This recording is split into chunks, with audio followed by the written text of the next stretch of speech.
Hello friends, आज मैं आपको आइडियल डायोड के बारे में बताता हूँ। आइडियल डायोड देखिए क्या होता है। आइडियल डायोड मीन्स वो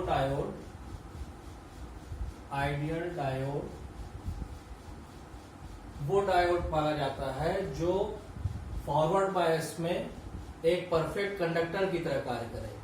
मतलब कि अगर हम किसी डायोड को फॉरवर्ड बायस करें, जो भी हमने अभी तक पीएन जंक्शन डायोड पढ़ा है, उसको फॉरवर्ड बायस करें, फॉरवर्ड बायस, तो वो कैसे काम करे? परफेक्ट कंडक्टर की तरह, परफेक्ट कंडक्टर। ठीक है, तो ऐसे डायोड को आइडियल डायोड कहते हैं। सिमिलरली रिवर्स बायस में अगर हम किसी डायोड को रिवर्स बायस करें, रिवर्स बायस, तो वो किस तरह कार्य करे? वो परफेक्ट इंसुलेटर की तरह। ठीक है, तो ऐसा पीएन जंक्शन डायोड या ऐसा सेमीकंडक्टर डायोड जो फॉरवर्ड बायस में परफेक्ट कंडक्टर की तरह काम करे, मतलब उसमें बिना किसी रेजिस्टेंस के इलेक्ट्रिसिटी पास हो जाए, और रिवर्स बायस में वो परफेक्ट इंसुलेटर की तरह काम करे, मतलब उसमें इलेक्ट्रिसिटी बिल्कुल ना पास हो। तो इस तरह के डायोड को आइडियल डायोड कहते हैं। अगर हम ये, हालांकि ये एक अजम्पशन है, क्योंकि इन रियल या in practicality there is no ideal diode, लेकिन पहले हम आइडियल डायोड को डिस्कस कर लेंगे, उसके बाद हम लोग प्रैक्टिकल डायोड या रियल डायोड की बात करेंगे। तो आइडियल डायोड की अगर हम मान लीजिए हमने कहा कैरेक्टरिस्टिक ड्रॉ करें, तो इन केस ऑफ फॉरवर्ड बायस क्या होगा कि इसकी कैरेक्टरिस्टिक टोटल ऐसे ये इधर आई है, इधर भी है। ठीक है, तो परफेक्ट फॉरवर्ड बायस में आइडियल डायोड कैसे काम करेगा? परफेक्ट कंडक्टर की तरह। तो ये करंट फ्लो करेगी इसमें केवल। ठीक, और रिवर्स बायस में ये आपका परफेक्ट इंसुलेटर, यानी कोई करंट नहीं फ्लो करेगी। ठीक है, तो ये आपकी आइडियल डायोड की कैरेक्टरिस्टिक आएगी फॉरवर्ड बायस में और रिवर्स बायस में। इसको और इजीली आप ऐसे समझ सकते हैं कि आइडियल डायोड के लिए हम बात करें तो मान लीजिए ये हमारा डायोड, ये आपको सबको पता है कि ये पीएन जंक्शन डायोड का सिंबल है। ठीक है, this is ideal diode. Clear? जब इसको हम फॉरवर्ड बायस करेंगे तो क्या होगा? ये एज ए परफेक्ट कंडक्टर, मतलब एज ए शॉर्ट सर्किट, जैसे स्विच होता है ना आपका क्लोज स्विच, ठीक, ये जैसे कनेक्टेड है, ये मान लीजिए टर्मिनल ए, टर्मिनल बी, ये ए, ये B. In case of forward bias ideal diode कैसे बिहेव करेगा? Like a close switch. इसको आप क्या कह सकते हैं? Closed switch.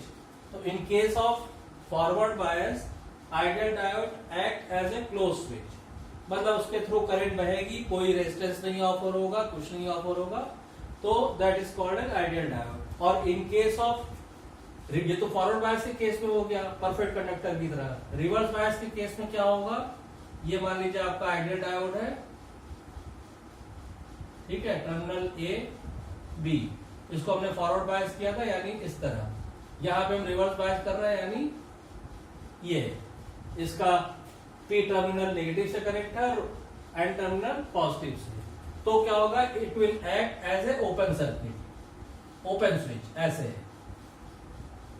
ठीक है, तो in case of reverse bias, ठीक है, it will act as a open switch, यानी इसमें कोई करंट फ्लो नहीं होगी रिवर्स बायस में। और फॉरवर्ड बायस में ये शॉर्ट सर्किट की तरह काम करेगा, मतलब इसमें बिना किसी रेजिस्टेंस के करंट फ्लो करेगी। तो इस तरह का जो डायोड होता है उसको बोलते हैं आइडियल डायोड। हालांकि अब आप कहिए कि इन प्रैक्टिकल, तो प्रैक्टिकलिटी में या रियलिटी में, जैसे आप जानते हैं कि कोई भी चीज आइडियल नहीं होती है। ठीक है, जैसे हम लोगों ने इंटरमीडिएट लेवल पे भी परफेक्ट ब्लैक और परफेक्ट वो चीजें पढ़ी है, तो that was an assumption only. ऐसे in case of diode, ideal diode is only an assumption, no practical or no real diode which is being manufactured in the companies, वो ideal diode नहीं हो सकता है और नहीं होता है। इसलिए ये एक अजम्पशन है कि भाई अगर आइडियल डायोड होगा तो फॉरवर्ड बायस में वो बिना किसी रेजिस्टेंस के उसके अंदर करंट पास हो जाएगी, और अगर रिवर्स बायस होगा तो उसमें कोई भी करंट पास नहीं होगी। तो ये this was all about the ideal diode. अब इसके बाद बात आती है जो हमने आपसे कहा कि रियल डायोड की, ठीक है। तो ये तो हो गया आइडियल डायोड का। अब हम बात करेंगे रियल डायोड या प्रैक्टिकल डायोड की। तो रियल डायोड या प्रैक्टिकल डायोड के केस में क्या होता है कि there is some resistance offered by the diode even if it is forward bias, ठीक है। अब हम बात करते हैं, इसको आप कह सकते हैं रियल डायोड भी कहते हैं या प्रैक्टिकल डायोड भी कहते हैं, ठीक।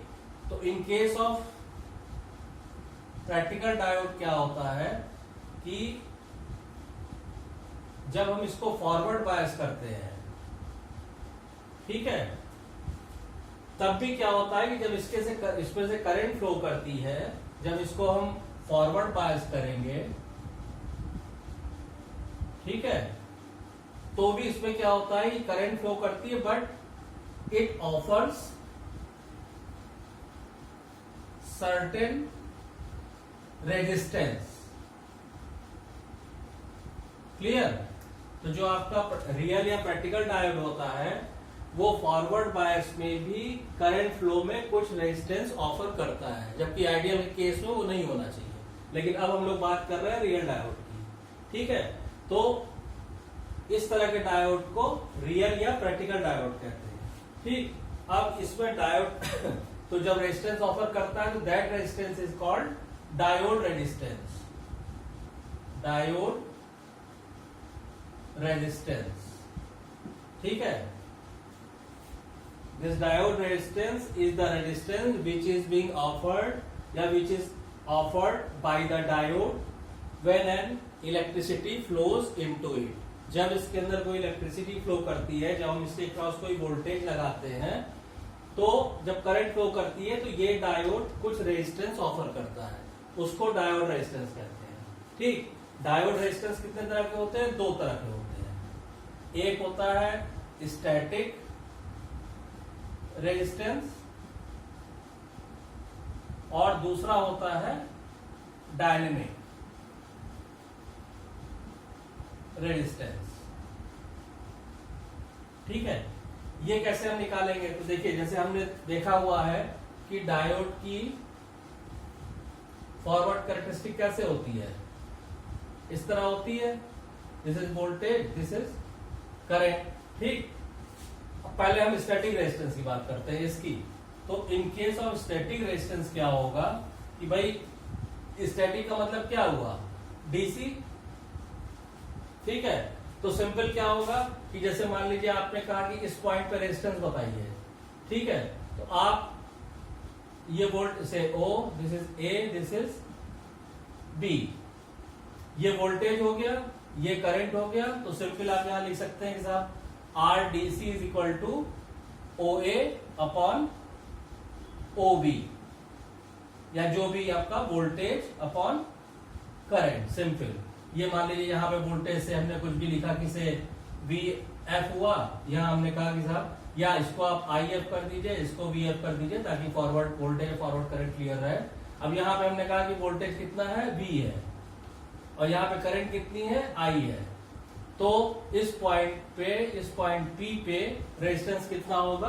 V upon I. This is a very simple calculation, you have already studied it at the intermediate level.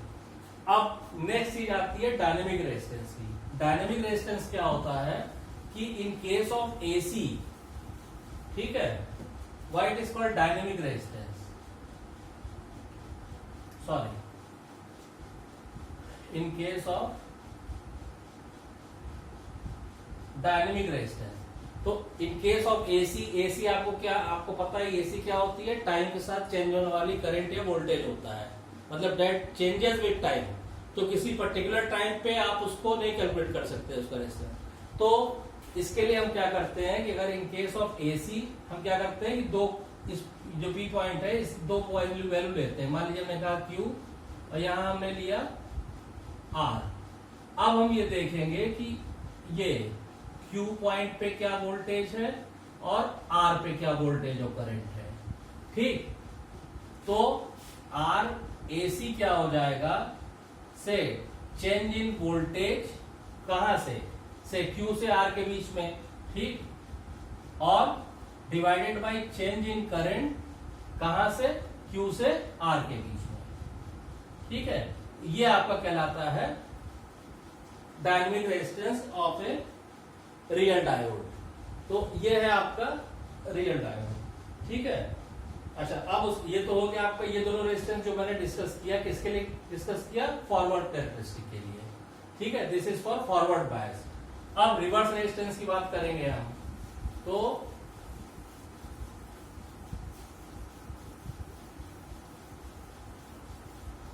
इसमें आप देख सकते हैं डायोड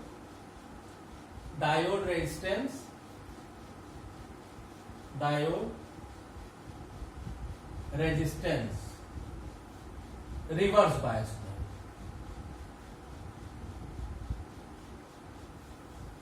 ठीक है, तो डायोड रेजिस्टेंस रिवर्स बायस में क्या करेंगे कि देखिए रिवर्स बायस में क्या होता है कि आइडियली क्या होना चाहिए, अभी हमने पढ़ा था, ideally there should be no current flows. अच्छा, करंट हमको मालूम है क्या होता है, V अपॉन R। तो अगर इसकी वैल्यू 0 है इसका मतलब R क्या होना चाहिए, इनफाइनाइट होना चाहिए।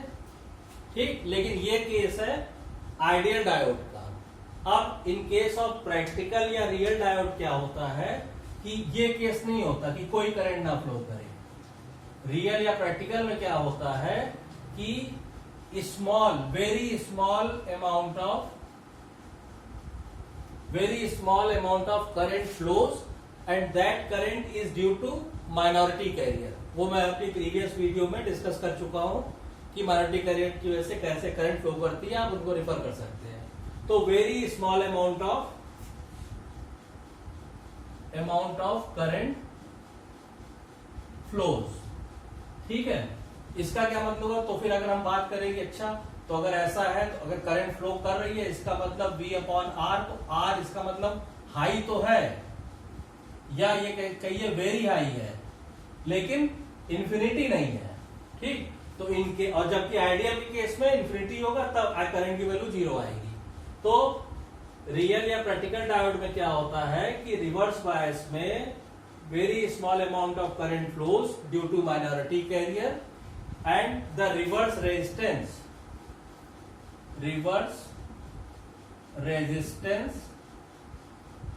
is very high।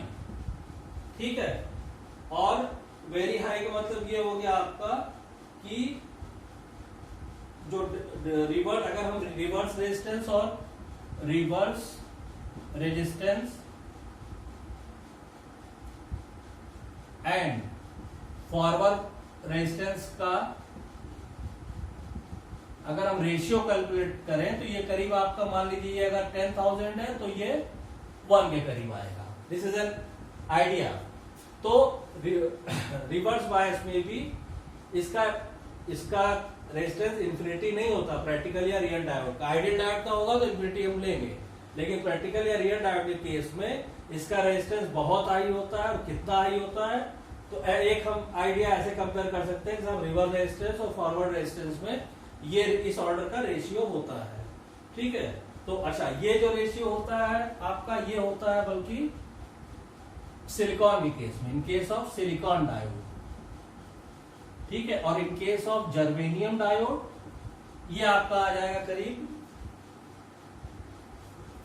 40,000 रेशियो 1। ठीक है, ये जर्मेनियम के केस में ये रेशियो होगा और सिलिकॉन के, बल्कि सिलिकॉन के केस में ज्यादा होता है, इट विल बी 10,000 में ये होगा करीब आपका 1 लाख। तो रिवर्स बायस में रियल या प्रैक्टिकल डायोड के लिए रिवर्स रेजिस्टेंस और फॉरवर्ड रेजिस्टेंस में ये रेशियो होता है। तो ये डिफरेंस होता है आपका रियल और प्रैक्टिकल डायोड में। अभी रियल डायोड की इक्विवेलेंट सर्किट क्या होता है, उसकी इक्वेशन कैसे आती है, उसकी कैरेक्टरिस्टिक क्या आएगी, वो भी अभी डिस्कस करना रह गया, वो मैं आपको नेक्स्ट वीडियो में डिस्कस करूंगा। Thank you.